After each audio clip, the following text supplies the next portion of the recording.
Hello and welcome to my channel, dear chess enthusiasts. Today we are gonna discuss all gambits that you can potentially find in the Italian game opening, also known as Goccio Piano. When we follow the main line, which is e4, e5, knight f3 and knight c6, and then bishop c4, we are presented with the two choices as black. Essentially, I believe that there are third choice, which I'll show in the end of this video.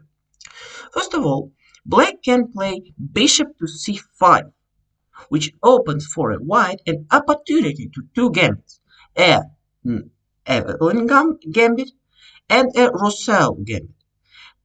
Evans gambit is essentially pawn to b4. Now, it doesn't matter whereas the black is gonna take with the knight or with the bishop. At the end of the day, we push the pawn to c3, and then we push our pawn to d4 to control a center.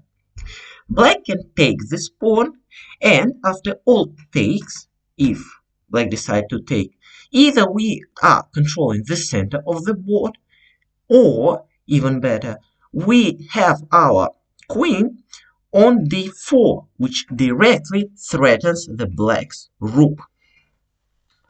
Another choice for white in this position, known as Roussel gambit, is much more risky one.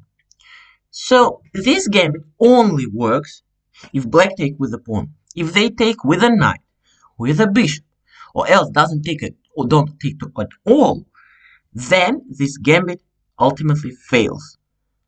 So it is essential for the black to take with the knight or with the bishop. If the gambit is taken with a pawn, then we can mobilize our queen and use other resources to a faster and much more prominent checkmate. But again, the Evans gambit remains in this position the best you can find. Another choice for black is to play knight to f3.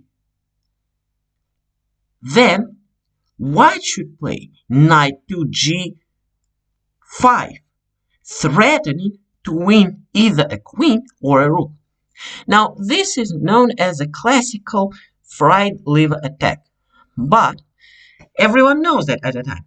So, when black plays pawn to d5, we play e takes d5.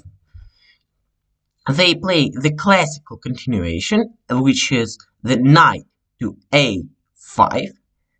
And then we go with the check line, which is bishop to b5. The black will block with a pawn, which we will take, and if they take our pawn in advance, we go with an impossible move, queen to f3. This is known as the Nigel gambit. The gambit is quite easy. Either you win a pawn as a white, or your opponent is too greedy and trade your bishop for their rook. Either way, this gambit is winning. Only one or two moves can potentially make it a draw or even a win for black if you don't know how to correctly respond to maneuvers such as spins, screws, and else. For black, the only gambit not in this position but in a much classical position remains f4, which is a king's gambit declined position. So here white can take the pawn and go into king's gambit as accepted, and there will be a course how to correctly play king's gambit, but in short terms you should aim to play d5 and then mobilize your horse. But usually white in this position plays pawn to d3, making it a king's gambit declined, similar to queen's gambit declined. And here you just should simply take the pawn and then mobilize your knight to f3. So, overall, it is widely believed that the Italian game is one of the simplest games that you can possibly find. But however, there are several gambits which I have previously shown. Such gambits are used by world-class masters So it is essential for any beginner or intermediate player to learn these gambits and learn how to use them in their games. Thank you for watching this video.